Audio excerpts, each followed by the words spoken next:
Okay, welcome back.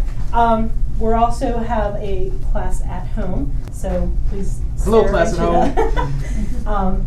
Video recording as well as this. This is Mr. George Nelson. He used to be. When did you graduate, George? Not to. Don't do that to me. Let's say late 90s. Okay. And he used to be an SSS student, pretty much. It used to be called USEP, but for all intents and purposes, he is an SSS Trio alum. Yay! So he has some very valuable information to share with you guys about the world of work tonight. And as you can see, he is the Director of Talent Systems and Programs for RU 21. He'll explain what that means, but pretty much we're going to talk about human resources, okay? So take it away, Mr. Nelson. Thank you very much. Welcome, you guys. Few things, housekeeping. Please don't call me Mr. Nelson. You're free to call me George. Don't worry, it's okay. As I have a dreadfully long title, Director of Talent Systems and Programs for RU 21. Who knows RU 21? Anybody? There's one on campus. Don't worry, I'm not gonna make you go buy stuff. So our business is selling clothes. I don't sell a lick of clothes. I don't fold. I don't work in the store at all. I work at the corporate headquarters, which is out in Warrendale, which is really Cranberry, for those who know.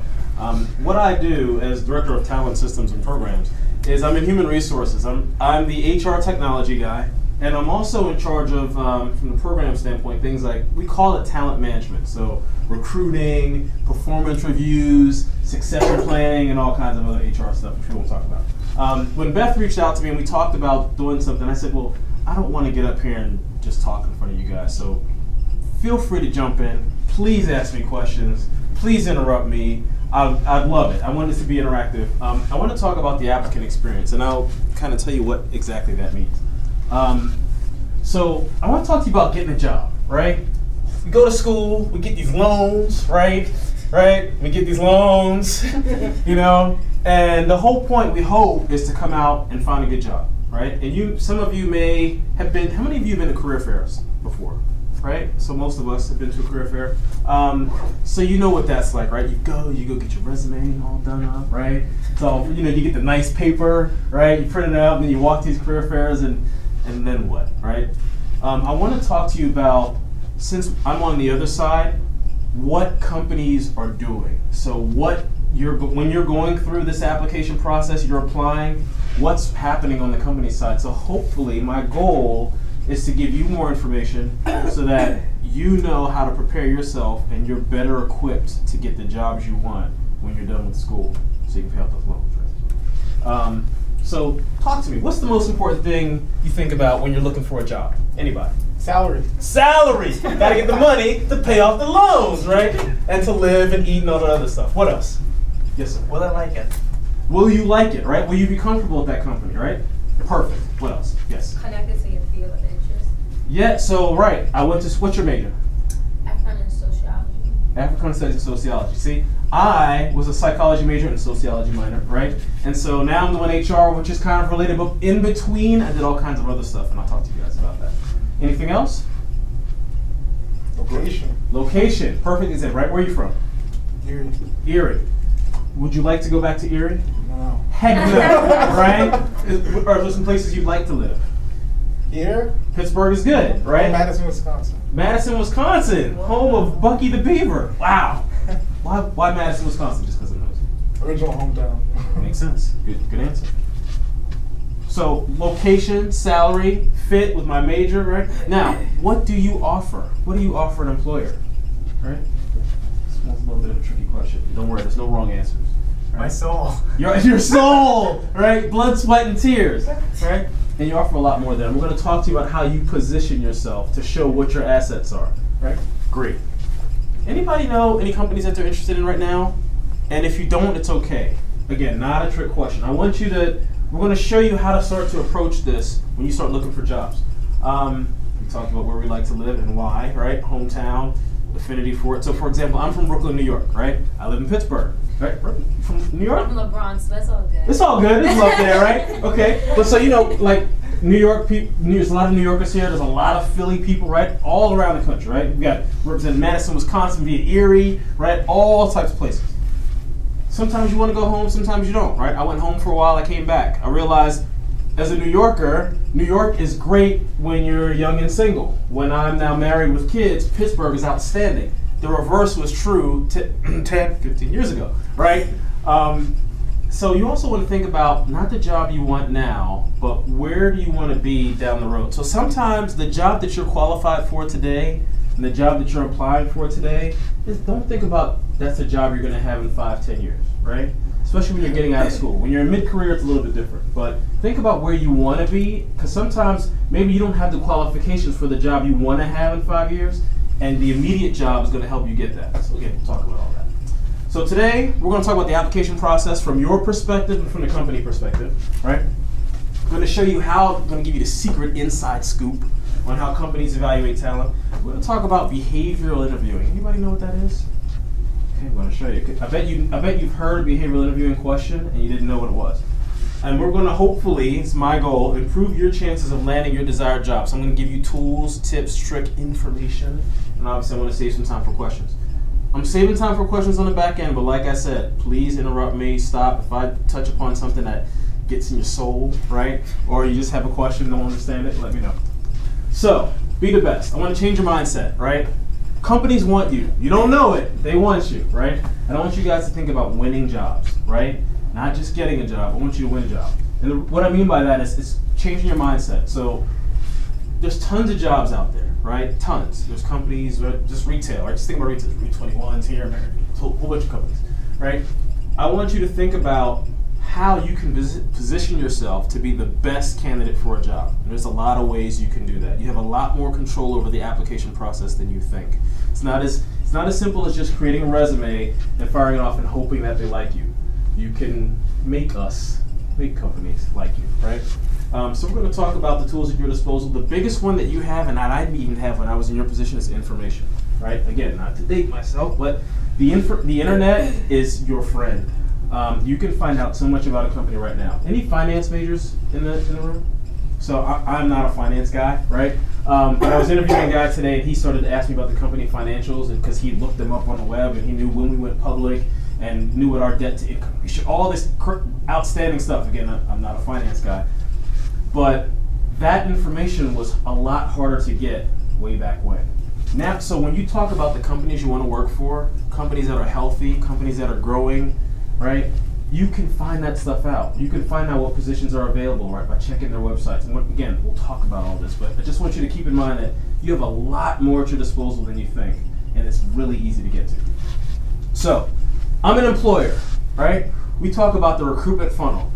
Folks come in, right? It's a bucket. It's literally a bucket. So, this is company X, although it's very familiar to what I do. Think about when we post a job out there, folks apply, right? I get, let's say, 100 people apply for a job opening, right? It's in demand.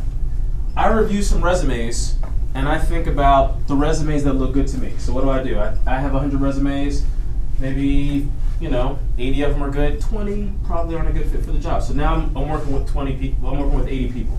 Well, so I like these folks. What I want to do, I want to talk to them. So I do what's called a phone screen. A phone screen is not a full-fledged interview. Typically they're short, no longer than half an hour. The whole purpose of the phone screen is to figure out, I saw some stuff on a resume, I think I like this person, I think I want to bring them in for a face-to-face interview, which takes a lot more time. So I'm going to call them first to find out a few things, right? Then I'll bring them in for a face-to-face interview, if I like them, right? And that's typically, in my world, it's a behavioral interview. Talk about that.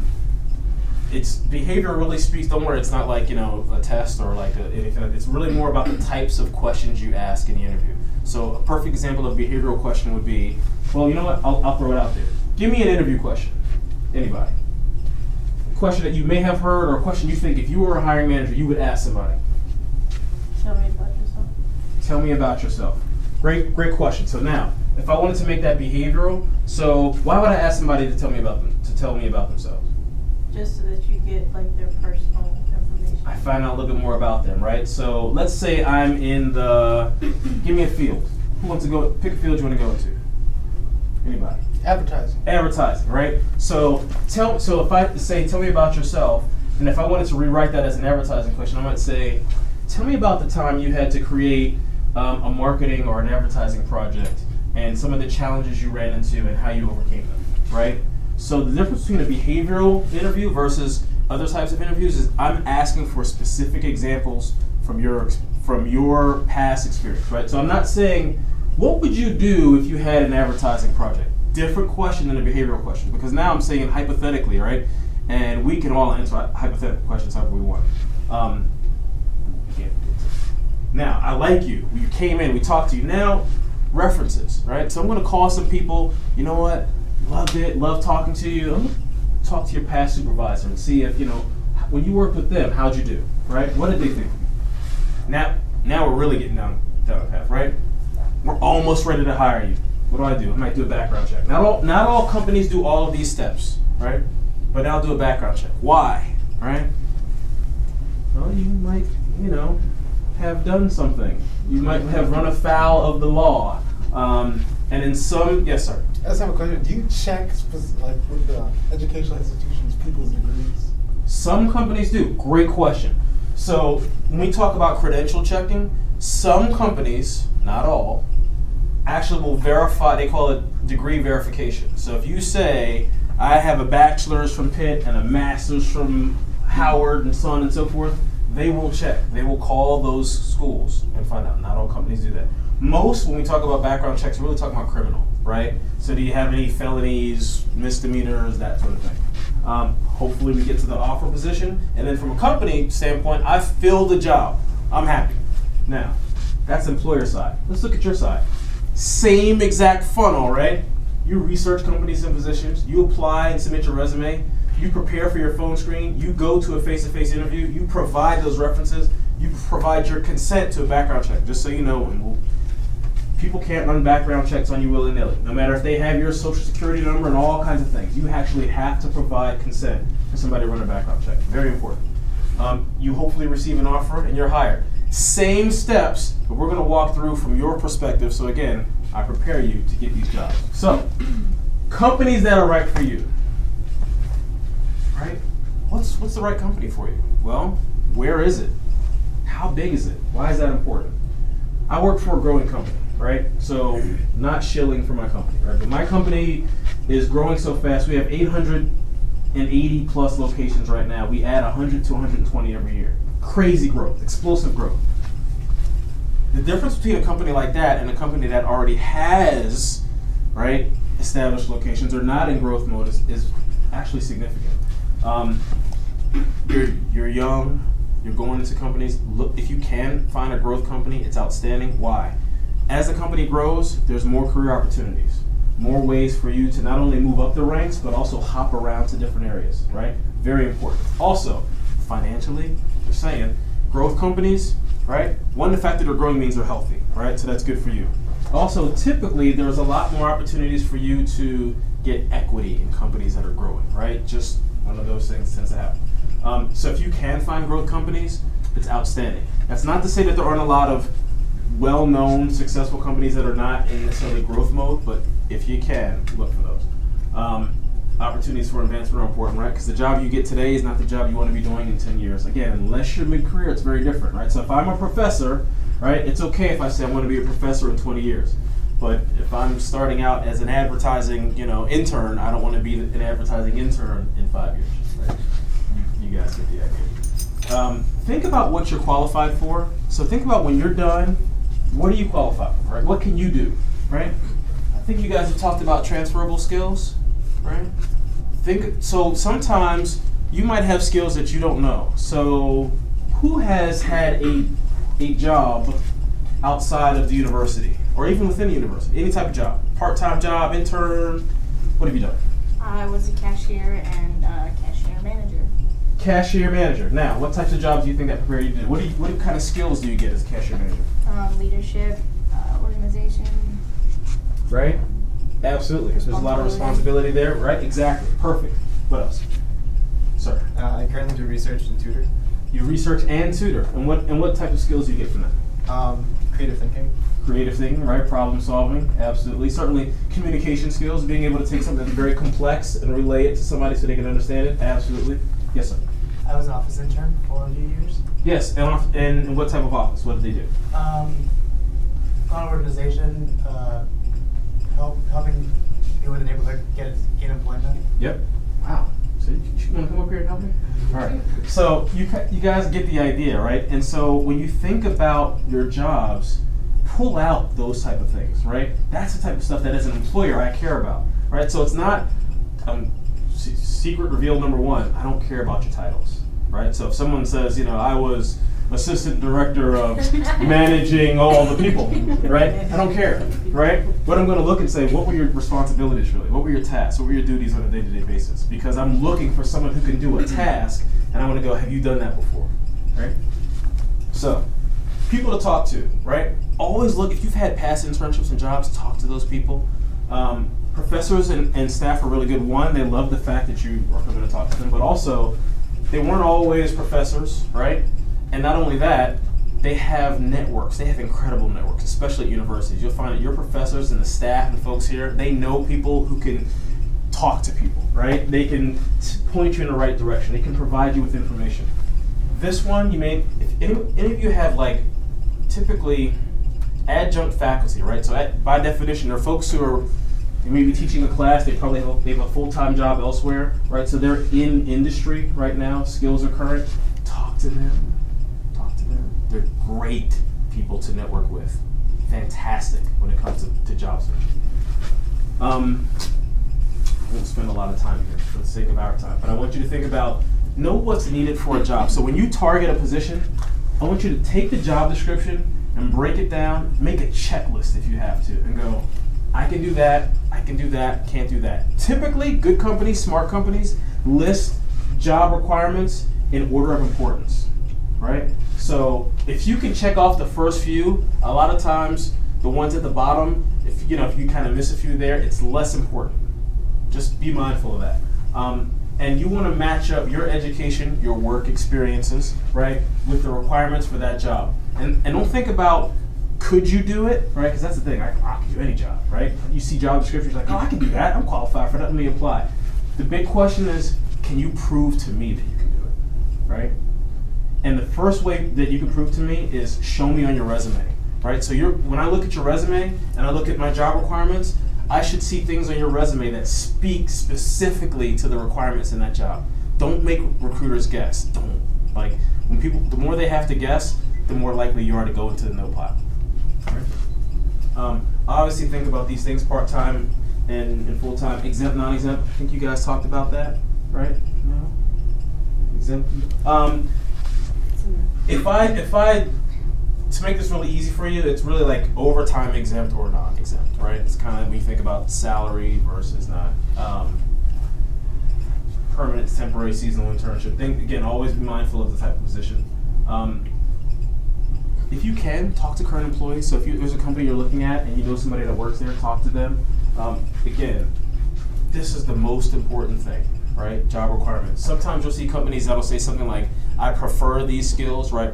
Preferred that you have a degree in this. If you can express, again, job requirements, you have the ability to do it, we can overlook some stuff. So, job requirements. Who's applied for a job recently? Anybody? Yes? Well, it was like an intern position, does that count? Sure, that's a job. Absolutely. Yeah. What were the requirements for said job? What kind of requirements have you come across? Like familiar with Microsoft Word. It was basically like secretarial type. Uh-huh. And then they told me I had to undergo some testing, and I felt like I was taking the SATs again. It was really serious. I was like, this is just for like an office job, but. Yeah. Was it like a Microsoft Office like skills assessment or something like that? No, it was like, do this in alphabetical order. They had like math problems. Gotcha. Yeah. It was timed and everything. Wow. Hardcore. Yeah, it was hardcore. Yeah. I don't want to talk about it. All right, move on. No worries. Keep in mind required versus preferred. Make sure you hit the required ones first. Preferred is that. You may see also strongly preferred. If you have it, great. And if you have something that's required or preferred, make sure, again, call it out on your resume, right? What's your biggest obstacle to getting a job? Anybody? What's your biggest obstacle right now? So I'm going to ask, before you answer that question, by year, what year are you guys? Seniors? Any juniors? Juniors. Juniors and seniors? Anybody who's not a junior or senior? Any sophomores? Okay, so junior to senior. What's your biggest obstacle? Yes, sir. Experience. Experience. What else? I was gonna say that. You're gonna say experience? I'm gonna throw you a curveball. Your biggest obstacle to getting a job is just preparation. That's all it is, right? Companies that come to recruit and look for people on campus know you're not gonna have the experience, right? That's why they're here. They're looking for great young talent, right? The biggest obstacle is what you don't know about said company, about what you don't know about said position. The best way to wow those folks, because obviously you're not gonna have the experience, right? You just graduated, gotta make the money. You know what I mean? The best way you can do this is to know as much about that company as you can, right? Nothing impresses people more when you go to talk to them and you're at a career fair or where have you, or even an interview, and you know things about the company. Oh yeah, I know when you guys were, I know what you do. I know what you're looking for. I may even know somebody that works there. I know what your challenges are. You guys were just in the news. You just, did something. And all you could Google, right? Google them. Go to their website. I swear, it's so easy. I mean, it's so basic. It sounds like it's rocket science. It's really not. Just find out what you can about the company. It really shows a few things. One, you really want the job.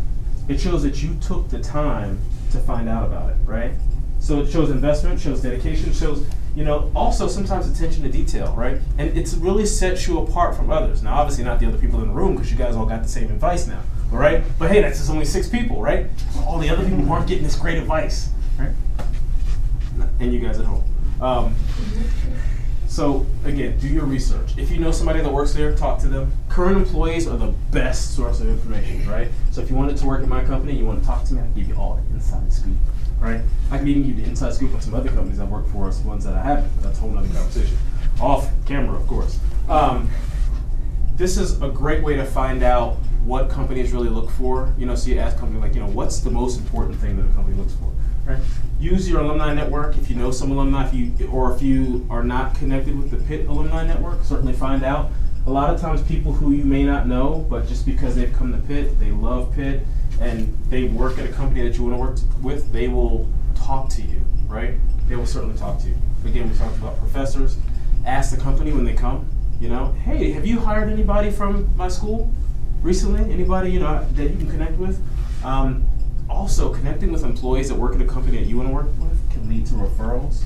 Can't tell you how important that is. If you know somebody who works at a company and they can speak to HR, they can speak to the hiring manager, it gives you, again, a leg up. And companies love referrals. Why? I love referrals. I had to do nothing, right? No work. I love it. Right now, I'm looking for interns, right? I'm recruiting for interns for my company, right? So what happens is I get my CFO, my CIO, all these people, they just send me resumes from like their uncles, cousins, daughters, neighbors, whatever, right? And it's great. I didn't do a thing. They're doing all the work, right? They're like, oh, this person's so smart and they've done this, that. They're already like trying to sell me. And I'm like, oh yeah, they're great. What did I do? I didn't post a job, right? I didn't talk to them yet. Now, I'm not saying they've got the job, but there's a lot of investment there already. So for example, the CFO comes to me and says, yeah, this person's a strong finance person. Who am I to say no, right? It's really a lot of easy work. So if you know people at companies that you want to work at, talk to them, right? I'm not saying beg them for a referral, but find out if you want to work there, and it really helps a lot. Career fairs. I'm going to show you how to not cheat, but do well at career fairs. Career fairs, one of the most basic yet effective methods to get jobs. Why? Because I want to make the best uses of your time, right? Your time is your most valuable resource. It is. And career fairs, they get a whole bunch of companies that are looking for people like you in one place at one time. It's your way to get your name out there. It's faster than sitting at your computer and career building and monstering and anything else. Career fairs. But it takes a lot of time and patience. Why? Because you've got to talk to folks. And if any of you are shy, and don't worry if you are, just use it as practice. Everything you do, you'll get better at it the more you do it, right? Be prepared to just walk up to companies and talk to them. I used to go, now, again, I'm a psych major, right? I go and talk to all kinds of companies, right? I go to talk to marketing companies, totally unqualified, right? But what I did is I got business cards from them, right? And it gave me practice. Knowing, again, that I'm not, it may or may not work out, but getting practice talking to recruiters was really important because you start to figure out, again, recruiters are asking the same questions, right? They all are going to ask you the same questions. They want to know about your background. They want to know why you want to work for them, right? So getting used to talking to them makes you a lot more comfortable, and it gets you more comfortable with your pitch, right? And so what I mean by that is, company wants to know really quickly, and I can talk to somebody and I can figure out whether they're into what I want to do. I know some people who they know my company or they don't, right? They know what positions are available or they don't, right? It's easy. It's really easy. It happens in the first 30 seconds or so. You can tell.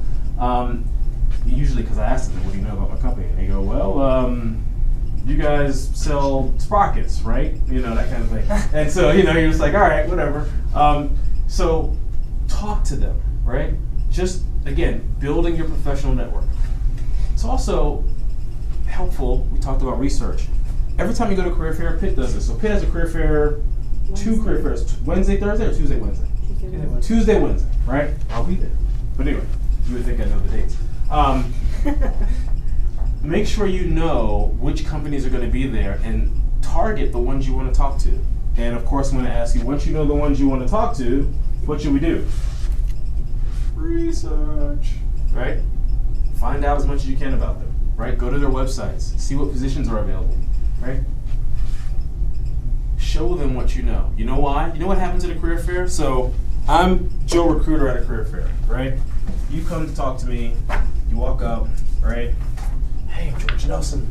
Nice to meet you. Yeah, it's my resume. Check that out. Yeah, you like it? It's very impressive, right? And so I'm reading over the resume while I'm talking, right? And what's going on is I'm scanning for things that I want in my position, right? But while that's happening, we're having a conversation. So what am I going to remember? Well, how do you stand out? If you just recite your resume to me, well, I've got that in my hand. Who cares, right? Show me what you know. Show me, the question you need to answer is, why should I hire you? Right?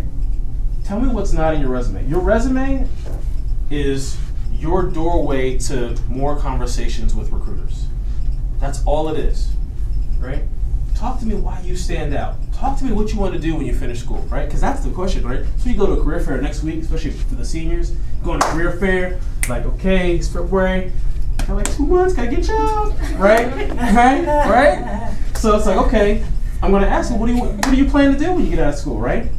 So sometimes you don't know, right? But think about it. Have a plan. Talk about what say, listen, if you're still a little bit up in the air, stop. Take time. Think about what you'd like to do. Say, well, this is what I would like to do. You know, these are my options. This is what I'm doing to get to what I want to do. Tell recruiters that, right? Just be honest. Right?